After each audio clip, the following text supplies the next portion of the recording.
Selamat datang di Berisik, berita inspiratif terkini. Bersama saya, Umar Adi Susanto dan para bintang tamu yang luar biasa. Wow. Oke, hari ini kebetulan kita ada di episode yang kesekian kalinya. Konten kali ini bintang tamunya sungguh sangat luar biasa. Hari ini kita akan membahas seputar AN atau Asesmen Nasional. Dengar-dengar UN itu kan digantikan dengan sesuatu yang lebih baru. Sesuatu yang lebih baru itu apa? Kita akan menguliknya hari ini. Untuk bintang tamu yang pertama, ada Bapak Kepala Sekolah kita, Bapak Heru Wahyudi. Oke. Say hello Pak di kamera. Halo. Oke. Untuk bintang tamu yang kedua, ada Ibu Ratna Indrayani.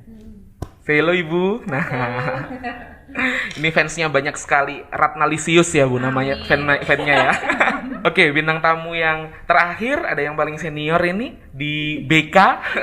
Kalau kalian sering masuk BK berarti sering sekali bertemu dengan beliau. Ini dia Ibu Titin. Say hello dulu Bu. Oke. Untuk yang pertama, kalian pasti sudah tahu bahwa UN atau ujian nasional akan diganti dengan sesuatu yang lebih baru. Sesuatu yang lebih baru ini dinamakan AN atau Asesmen Nasional. Kira-kira Asesmen Nasional itu seperti apa sih? Akan langsung dijelaskan oleh pemateri yang pertama, yakni Pak Heru. Monggo Pak Heru dijelaskan tentang AN itu apa sih? Konsepnya bagaimana? Oke, terima kasih Mas Umar. Jadi begini, ini kita kebetulan habis ngikutin BIMTEK ya. Ada Bu Ratna yang habis BIMTEK di Angkatan 1, ada saya, ada Bu Suhartini yang habis ikut BIMTEK di Angkatan 8.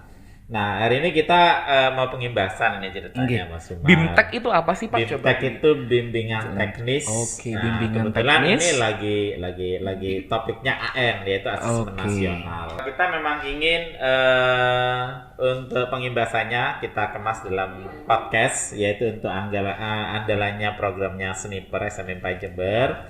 Nah, kalau tadi Pak Umar tanya tentang AN ya, jadi untuk Bapak Ibu, adik-adik, anak-anak semuanya tentang AN yang memang rencananya AN itu adalah sebagai pengganti dari UN. Jadi ini bukan hanya ganti nama saja. Kalau dulu pakai awalan U, sekarang awalannya A ya. Oh gitu ya. UN, Ujian Nasional, sekarang AN, AN. Asesmen Nasional. Oke. Tapi ini bukan hanya ganti nama aja, tapi memang tujuannya beda gitu. Jadi kalau UN itu dulu kan yang diukur itu hasil belajar anak-anak. Nah, tapi kalau AN ini nanti yang diukur bukan hasil belajarnya anak-anak, Namun? tapi yang diukur itu adalah mutu dari sekolah itu. Dari kualitas sekolah itu seperti apa. Nah, untuk bisa mengukur mutu kualitas sekolah itu lewat AN, di mana di dalam AN itu nanti ada tiga assessment ya, 3 kegiatan, yaitu yang pertama ada AKM, yaitu Assessment Kompetensi Minimum. Di mana di dalam AKM itu nanti ada anak-anak nanti diuji tentang numerasinya, diuji tentang literasinya. Sehingga ini katakanlah kalau seperti UN kemarin yaitu di kognitifnya. Cuman bedanya nanti di AKM ini soalnya itu lebih ke bener-bener kontekstual. Jadi ya contohnya misal di soal itu tentang seorang ini ya, kalau kemarin yang udah kita ngalamin itu kayak pengusaha kopi ya. Jadi sekarang kan lagi banyak kafe di mana-mana. Nah, nanti di soal itu misalkan antara pemilik kafe dengan barista, kan istilahnya barista. Iya, barista. Ya. Pasti anak-anak tahu semua itu Pak barista. Nanti itu kira-kira penghasilannya lebih besar mana, barista sama pemilik kafenya. Nah, ini seperti itu. Nah, mereka ngitung. Nah, di situ numerasinya. Nah, literasinya mereka pun nanti akan baca karena di situ nanti ya ceritanya tentang barista, kemudian tentang pengelola kafe, nanti ceritanya sangat panjang gitu Mas Umar. Nah, itu contoh soal AKM-nya tentang numerasi dan literasinya. Kemudian yang kedua, jadi dalam AN tadi yang pertama kan AKM, yang kedua itu ada namanya survei karakter. Karakter. Di sini akan diketahui sekolah itu karakter yang diciptakan di sekolah itu seperti apa gitu. Contoh ini, kalau soal yang kemarin kita alami, jadi ada anak dia mau ke kantin, dia nemu uang. Nah, pilihan jawabannya apa yang akan dia lakukan? Mungkin pilihannya ada uang tuh diambil sendiri, atau yang kedua lapor ke BK, atau yang ketiga langsung dibagi-bagikan ke temannya dan lain sebagainya. Nanti di sini kan kebaca karakter sekolah. Nah, kemudian yang ketiga itu ada survei lingkungan. Nah, ini juga anak-anak akan mengerjakan soal semacam itu, sehingga dengan survei lingkungan sekolah akan tahu sekolah ini fasilitas pembelajarannya itu udah terpenuhi apa enggak gitu. Oke. Jadi survei lingkungan itu tidak hanya di alamnya saja ya Bapak? Tidak, termasuk sarana prasarana juga. Sarana prasarana di sekolah. Nah, dari situ akan diketahui sekolah ini kualitasnya seperti apa. Jadi kayaknya kompetensinya lengkap ini Mas Umar. Jadi mulai dari kognitifnya tadi ya, kemudian yang AKM, kemudian yang survei karakter ini dari apa ya? Kayak psikometrik ya. Sosial emosionalnya. Kemudian yang terakhir dari lingkungan sekolahnya, sarana prasarananya seperti apa. Itu konsepnya AN. Berarti bisa dikatakan bahwa perbedaan antara UN dan AN ini nanti kalau UN ini kan ada mata pelajarannya. Iya, betul. Ada mata pelajaran ini, mata pelajaran ini. Kalau AN itu berarti jadi satu nggih, Bapak? Betul. Jadi hanya ada numerik sama literasi. Itu aja. Jadi numerik itu berhubungan dengan angka, kalau literasi itu berhubungan dengan bacaan. Betul. Untuk yang kedua, untuk materi yang kedua, Bu Ratna, kira-kira AN ini dilatar belakangi oleh apa sih, Bu? Kira-kira AN ini penting tidak sih diikuti? Mungkin banyak siswa yang mengatakan, AN ini ternyata hanya sampel saja beberapa orang. Apakah tidak penting? Apakah penting? Kira-kira seperti apa? Tolong dijelaskan agar siswa mendapat bimbingan begitu. Latar belakang diadakannya AN itu terkait dengan hasil yang sudah dikeluarkan oleh PISA. PISA itu adalah studi internasional ya tentang prestasi literasi membaca, matematika dan sains siswa. PISA sendiri ini untuk Indonesia itu selama 1 dekade, sekitar 10-15 tahun itu hasilnya stagnan. Begitu saja, tidak ada kenaikan. Di mana pada tahun 2018 itu ada 70% siswa dalam literasi membacanya dia nilainya itu di bawah minimum. Itu 70%. Kemudian 71% siswa itu nilainya di bawah minimum di bidang matematika. Numeriknya. Betul. Kemudian 60%, nah ini di bawah minimum untuk literasi sainsnya. Nah, dari hasil tersebut, maka diperlukan suatu reformasi assessment, di mana reformasi ini ditujukan untuk mendorong peningkatan belajar dalam sistem pendidikan di Indonesia. Nah, jadi Mas Menteri mengeluarkan suatu formula yang kita sebut dengan AN, ya tujuannya adalah ini sebagai alat ukur untuk mengevaluasi kinerja dan mutu sistem pendidikan. Nah, itu latar belakang adanya AN ini. Kemudian AN itu penting apa enggak sih, gitu ya? Nah, jelas kalau dari tujuannya saja AN ini sangat penting karena memang anak-anak zaman now ya, anak-anak zaman sekarang itu kalau suruh membaca kok susah ya. Sangat sekali, gitu ya. Saya mengalami. Karena Pak Umar sendiri kan mengampu mata pelajaran bahasa Indonesia. Ya. Jadi dalam suatu literasi itu kan ada yang makna tersirat, ada yang makna tersurat. Nah, itu siswa harus memiliki kemampuan tersebut. Memasuki abad 21 ini setiap generasi emas ya, generasi emas ini harus bisa menumbuhkan kecakapan-kecakapan untuk menghadapi abad 21. Adapun kecakapan di abad 21 diantaranya adalah belajar dan berinovasi. Nah, jadi harus bisa berinovasi. Berinovasi itu apa sih, Bu? Berinovasi itu memiliki ide-ide yang baru, update gitu. Update, istilahnya update ya. Iya, dalam sekarang. Enggak update, Jadi informasi-informasi di luar sana selalu diupdate. Ilmu juga harus diupdate karena ada ilmu-ilmu itu yang terus berkembang begitu. Kemudian siswa juga dituntut untuk cakap di bidang IT. Nah, itu tantangan kita di abad 21. Kemudian cakap hidup artinya kita harus cakap dalam bekerja dan berkontribusi terhadap masyarakat. Nah, itu yang paling penting sepertinya ya. Karena implementasinya nanti, begitu ya. Iya, karena kedepannya nanti kan generasi emas ini tidak hanya apa ya, berkutat dengan dunianya sendiri, tapi mereka akan terus berkembang berkontribusi dan dengan harus lingkungannya. berkontribusi terhadap masyarakat. Nah, untuk meningkatkan kecakapan hidup di abad 21 ini, maka sebetulnya Indonesia itu sudah punya yang namanya Pancasila. Nah, jadi di AN ini nanti akan dimunculkan karakter-karakter pelajar Pancasila. Gitu. Iya, kita sebetulnya sudah punya dasarnya arahnya bagus. sebenarnya ke dasar negara kita ya. Betul. Ada 6 karakter pelajar Pancasila. Yang pertama, iman dan takwa serta berakhlak mulia. Iya, 1. Yang kedua, berkebinekaan yang global. Nah, yang ketiga, mandiri. Yang keempat, bersikap bernalar kritis. Yang kelima, kreatif. Dan yang keenam, gotong royong. Kayaknya hampir sama dengan visi sekolah kita Iya, ya. hampir sama dengan Ya, visi sekolahnya Sniper. budaya itu ya. Kayaknya kita update duluan nih, Pak. Iya, betul, kita lebih aktif juga ini.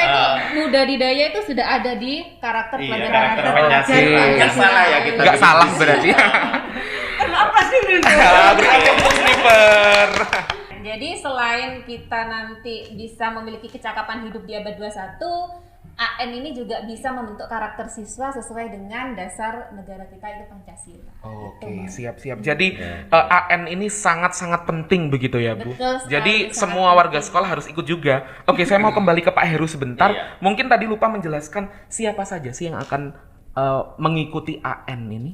Yang ikut PAN ya semuanya ya. Memang untuk siswa itu kan memang kalau yang program Mas Menteri kemarin tuh di apa namanya? Di sampel ya.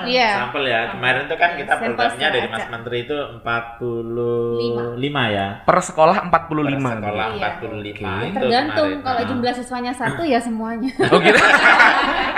Loh, iya soalnya kemarin ada yang daftar itu muridnya hanya 1. Oh begitu. Iya. Masya Allah. Jadi semuanya ikut itu kan. Nah itu pun nanti guru juga sama. Oh, guru nanti juga ikut nih. ngerjakan Oke. hal yang sama ya. Iya, betul. Sehingga benar-benar nanti sekolah itu kepotret betul. Oh kualitasnya seperti ini. Iya. Jadi jangan khawatir para siswa, kalian tidak sendirian, ada kami. Iya. Oke, monggo Bu. Nah, jadi nanti sasaran AM-nya itu nggak semua siswa ya, siswa, guru, dan kepala sekolah. Jadi siswa sendiri diambil secara acak, seperti tadi ada 45 siswa plus 5 cadangan, kalau nggak salah Pak Ida. Iya. Nah, ada 5 cadangan. Nah, sasarannya ini di kelas tengah. Artinya di kelas tengah apa? Tidak di akhir kelas, tidak di akhir jenjang. Tidak seperti Ada. pada saat Iya. Jadi ada kelas 5 SD, ada kelas 8 untuk SMP, dan untuk SMA kelas 11. Kira-kira bisa dijelaskan Bu, mengapa? Apa tujuan Mas Menteri mengadakannya di kelas tengah gitu? Nah, tujuannya adalah seperti itu tadi. Jadi tujuannya adalah untuk memperbaiki mutu pendidikan. Artinya seperti ini. Kenapa kok diambil di kelas tengah? Di kelas tengah ini sudah mendapatkan pembelajaran selama 1 tahun di kelas sebelumnya. Nah, jadi di kelas tengah ini nanti dievaluasi kira-kira kekurangannya apa, maka nanti di kelas berikutnya, di jenjang berikutnya ada perbaikan. Oh, Seperti begitu. itu. Oke. Jadi mereka merasakan perbaikan yang dilakukan oleh sekolah. Oke, Kan nanti hasilnya setiap anak itu nanti ada kriterianya. Jadi dia masuk kriteria mahir atau kriteria apa sih kemarin? Cakap ya. Iya. Yang pertama apa itu kemarin? Perlu apa kayak semacam perlu pendampingan gitu ya. Gitu. Jadi ada deskripsi semacam itu. Iya, nanti ada deskripsinya ada 4 kelompok itu. Oke, jadi hasilnya pun nanti sangat-sangat signifikan ya, bisa dilihat bagaimana caranya untuk memperbaiki, Betul. bagaimana deskripsinya begitu. Bukan hanya nilai saja, Iya. intinya itu. Oke, untuk yang selanjutnya ke materi yang ketiga, kemarin sebenarnya beliau bertiga ini sudah mengikuti BIMTEK. Apa itu BIMTEK? Bagaimana cara mengikutinya? Akan dijelaskan oleh Bu Titi. Monggo Bu Titi. Iya. Terima kasih Pak Umar. Sebelum saya menyampaikan terkait bagaimana proses untuk masuk, terlebih dahulu saya ingin cerita sedikit aja. Oke, monggo. Cerita banyak juga. Tapi durasi loh.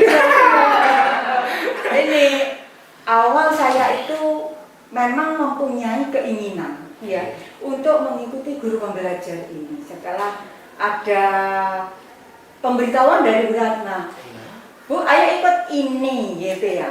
Nah, ternyata muncullah perang dalam diri hati saya sendiri. Diri sendiri Bergejolak ya. bergejolak betul. Oke.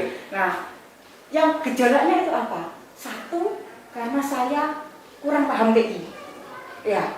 Yang kedua, ada yang mengatakan orang usah malu-malu wis arep pensiun. Nah, kemudian yang ketiga, sebetulnya saya sendiri ingin tahu seperti apa sih sebetulnya dalam asesmen AM ini. Nah, akhirnya di tengah lapangan sana Pak Umar, Pak Heru mengatakan, sudah Bu Titin ikuti aja, tidak seperti yang kita bayangkan. Nah, itu masukan dari Pak Heru ke saya. Nah, akhirnya saya mengambil sikap wis aku tak melu, akhirnya gitu. Nah, sebelum saya ikut mendaftar di situ karena sudah mendapatkan informasi, saya harus mempersiapkan nomor UKG. Ya. Nomor UKG harus saya persiapkan terlebih dahulu karena ini yang dipergunakan untuk masuk di dalam portal guru pembelajar. Nah, setelah itu saya persiapkan, kemudian saya masuk ke ini. Oke, ini jadi prosesnya ya Bu? Prosesnya, Oke. Saya masuk ke apa namanya? Webnya GTK. Webnya GTK. Nanti akan muncul di sini, kering begitu. Iya. Sudah mahir sekali. Ya. Nah, setelah itu saya masuk di guru belajar Kemendikbud itu. Oke. Setelah itu ada perintah lagi muncul untuk masuk. Yang mana masuk itu kita diwajibkan untuk mengisi yang namanya di sini namanya surel. Ya, sebetulnya surel itu sama aja dengan username. Ya, di dalam nomor Yes, UKG. servernya itu kan ada nomor UKG, kemudian @guruku.id gitu Kuncinya ya. sebetulnya di situ. Bukan hanya di nomornya saja, tetapi di @guruku itu harus dimasukkan. Setelah itu masuk dari itu. Setelah ini masuk, kemudian kita wajib memasukkan juga sandinya, password. Nah, karena yang masuk di password itu nanti munculnya kan titik-titik ya Pak Umar ya. Saya sarankan kepada Bapak Ibu guru sekalian yang super jika masuk jangan terlanjur klik masuk, tetapi terlebih dahulu ceklah ada tanda mata di situ di sampingnya untuk memastikan benarkah yang kita sandinya benar atau tidak. betul, sandi yang sudah kita tuliskan tadi benar apa tidak. Nah, setelah itu kita klik untuk masuk, kemudian kita akan masuk ke beranda ini, beranda guru belajar itu. Seperti ini berandanya. Nah, Terus klik apa itu? Setelah masuk di guru beranda, di situ muncul beberapa pilihan. beberapa ya daftar seri yang akan kita ikuti. Langsung nanti klik yang tulisan AKM gitu ya. Klik AKM. Nah, setelah kita klik yang AKM itu, selengkapnya kita klik, akhirnya ya muncullah tanda kita untuk mendaftar agar bisa mengikuti BIMTEK tadi. Jadi kita mendaftar BIMTEK ya. Harus mendaftar dulu. Siap. Setelah kita klik dan mendaftar tadi, kemudian langkah selanjutnya muncullah ini pilihan jadwal. Ya, jadwal yang mana jadwal ini sebetulnya luas sekali, nggih. Jadwal dalam memilih jadwal itu luas tergantung dari kapan kita bisa melaksanakan. Nggih. Kemudian Seperti contohnya kemarin saya di angkatan 8. Waktu pengerjaannya dari tanggal 8 sampai dengan tanggal 12. Ya. Ternyata saya mau menyelesaikan kapan, mulai mengerjakan kapan, terserah saya. Bisa pagi, bisa siang, bisa malam. Sesenggangnya. Iya. Nah, yang penting intinya sampai tahapan 100% itu terselesaikan gitu. Nah, setelah jadwal ini kita pilih, kemudian silahkan diklik ya, sudah dipilih jadwalnya, diklik. Selanjutnya kita daftar sudah selesai, secara mandiri kita mempersiapkan diri untuk mengikuti BIMTEK-nya.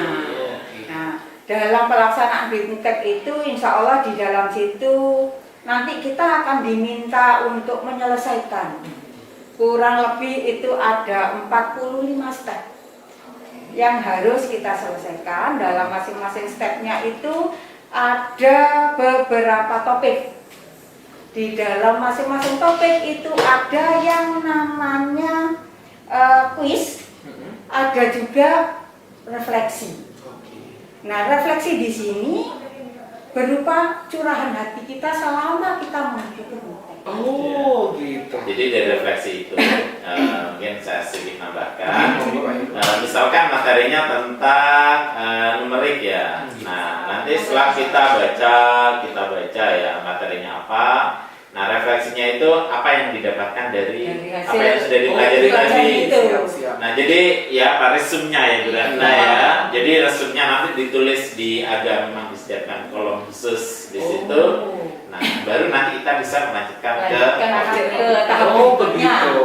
Iya. Jadi itu tahap-tahapannya seperti itu. Jadi Bu Titin, kira-kira sulitkah ikut BIMTEK? Barangkali guru-guru banyak yang merasa sulit sekali ikut BIMTEK, saya gaptek, saya begini begitu. Barangkali bisa dijelaskan. Iya, gimana? Dan saya ya, Pak Umar ya. Tadi di depan saya sudah menyampaikan ke panjenengan saya gaptek. Tetapi saya bisa menyelesaikan. Kalau menurut Pak Umar, kira-kira mudah apa sih? Kalau menurut saya, Bu Titin saja bisa. Bagaimana kami yang muda-muda ini?